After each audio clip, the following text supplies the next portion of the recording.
इस सावन के महीने में अलग अलग जगह अलग अलग प्रकार के कार्यक्रम होंगे। कहीं जलाभिषेक के कार्यक्रम होंगे, कहीं पे यात्राएं निकलेंगी, कहीं सावन मेले के कार्यक्रम होंगे, कहीं पर अन्य बड़े कार्यक्रम होंगे। हम इस बात को ध्यान में रखेंगे कि सुरक्षा और सतर्कता के बारे में देखिए, जिस प्रकार के अलर्ट आ रहे हैं उनको ध्यान में रखते हुए कोई भी शरारती तत्व माहौल खराब करने के लिए किसी भी कांवड़ यात्री पे हमला कर सकता है। रात्रि में विश्राम कर रहे हैं उस समय उन पर हमला किया जा सकता है, कोई अन्य घटना घटित हो सकती है। इसलिए जहां भी उनका रात्रि विश्राम हो उसके आसपास का सुरक्षा का वातावरण बेहतरीन होना चाहिए। जहां जिस रूट पर भारी मात्रा में कांवड़ यात्री चलें वहां पर ट्रैफिक डायवर्जन की व्यवस्था हो, और ट्रैफिक डायवर्जन इस रूप में हो कि किसी को भी उसका उल्लंघन करने की परमिशन न हो। इसको भी हम ध्यान में रख करके देखें। शिवालय होंगे, मंदिर होंगे, उन सभी के आसपास हम देखें कि कोई जर्जर भवन है, बरसात के समय में वह गिर न जाए और उसके कारण जनहानि न होने पाए। इसके बारे में भी हम लोगों को वहां पर ध्यान में रखना होगा। बड़े देवालयों में, शिवालयों में भीड़ नियंत्रण के लिए हम लोग पहले से ही मंदिर प्रबंधन के साथ बैठ करके अपनी कार्य योजना बना लें और हम उसमें किसी भी प्रकार की लापरवाही न होने दें। परिवहन निगम की बसें जो हैं, जो सड़क पर सही हालत में चलने लायक है, उन्हीं को सड़कों पर चलाएं। अन्यथा जनपद स्तर पर भी और यहां शासकीय स्तर पर भी इस बात को, मुख्यालय स्तर पर भी इस बात की समीक्षा हो जाए कि जो जर्जर हो चुकी हैं, चलने लायक नहीं है, सड़कों पे पलटती हैं, इस प्रकार के कोई भी वाहन सड़कों पे न चलाए जाएं और कहीं भी किसी प्रकार की कोई स्थिति न आने पाए। स्वच्छता और पेयजल की व्यवस्था हर एक जगह हो और सुरक्षा के लिए जो भी हम लोग अपने स्तर पर व्यवस्था कर सकते हैं वह हम लोग करें। कांवड़ यात्रा के बारे में और अन्य जो पर्व होने, अयोध्या का सावन मेला है, अन्य कार्यक्रमों की तैयारी हमारी बेहतरीन तरीके से होनी चाहिए। ये हम लोग अभी से देख लें, कहीं भी किसी भी प्रकार की अव्यवस्था, अराजकता फैलाने की छूट किसी को भी न दें। एक तो ये मामला है।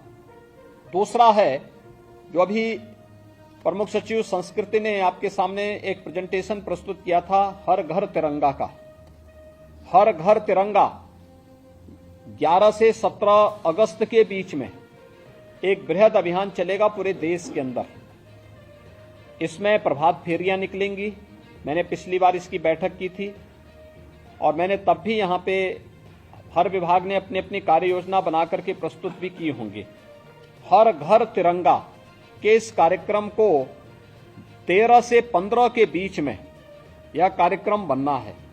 उत्तर प्रदेश का जो लक्ष्य है वह 4.5 करोड़ का है, जो उत्तर प्रदेश ने लिया है, और देश के अंदर सर्वाधिक लक्ष्य उत्तर प्रदेश ने तय किया है, जिसमें 2.5 करोड़ तिरंगा या जनपदों में एसएसजीज के द्वारा, एनजीओज के द्वारा, निजी टेलर्स के द्वारा, जिला प्रशासन के अधिकारियों के द्वारा बनवाए जा रहे हैं।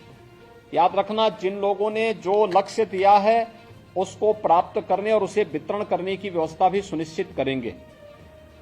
दूसरा, एमएसएमई विभाग के द्वारा भी 2 करोड़ झंडों के टेंडर किए गए हैं और ये भी निर्धारित समय में संबंधित जनपदों को उपलब्ध हो जाएंगे। इसमें अलग अलग केंद्रों पे इन्हें बिक्री और वितरण की व्यवस्था होनी चाहिए। खासतौर पर ग्राम पंचायत में ग्राम सचिवालय हो गए, इसी प्रकार से बेसिक शिक्षा परिषद के हमारे विद्यालय हो गए, प्राथमिक स्वास्थ्य केंद्र हो गए, और भी हमारे वह अन्य जितने भी ब्लॉक के अंदर ब्लॉक मुख्यालय, जिले के अंदर सीडीओ के अधीन, वहां पर हम लोग इस बात को एक वहां पे व्यवस्था करें। और मुझे लगता है कि अगर जिला प्रशासन चाहे तो बहुत अच्छे ढंग से जो तंत्र हमारे पास पहले से खड़ा है, किसी भी चीज की कमी नहीं है, एक एक उसको ले सकते हैं। एक दिन बेसिक शिक्षा अधिकारी के साथ बैठक करके हर बेसिक शिक्षा अधिकारी के स्तर पर हर प्राथमिक विद्यालय और जूनियर हाई स्कूल के प्रधानाचार्यों के साथ एक किसी रविवार के दिन वो बैठक ले सकते हैं और उनके माध्यम से बेसिक शिक्षा परिषद के विद्यालयों को एक्टिवेट कर सकते हैं। ग्राम्य विकास और पंचायती राज के साथ एक साथ बैठक हो सकती है कि हर ग्राम पंचायत स्तर पर कौन नोडल विभाग, कौन नोडल अधिकारी होगा, कौन इन चीजों को व्यवस्थित रूप से हर घर तक पहुंचाने का कार्य करेगा। स्वास्थ्य विभाग है, आंगनवाड़ी हैं, आशा वर्कर हैं, इन सभी का हम बेहतरीन उपयोग करके हर एक स्तर पर एक बेहतरीन मैकेनिज्म तैयार कर सकते हैं, जिससे किसी भी स्तर पर हम लोग जब 13 से 15 के बीच में देश अपनी आजादी का अमृत महोत्सव मना रहा होगा, उस अवसर पर हर घर में भारत के आन मान और शान का प्रतीक प्रधानमंत्री जी के विजन के रूप भारत का तिरंगा फहराया हुआ दिखाई दिया जाना चाहिए। ये हम सुनिश्चित करें और इसको लेकर के अभी से हमारी कार्य योजना आगे बढ़ जानी चाहिए और इसको लेकर के हम लोग अभी से अपनी तैयारी पूरी कर लें। हमारे चैनल को लाइक, शेयर और सब्सक्राइब जरूर करें और नई अपडेट्स के लिए बेल आइकन दबाना ना भूलें।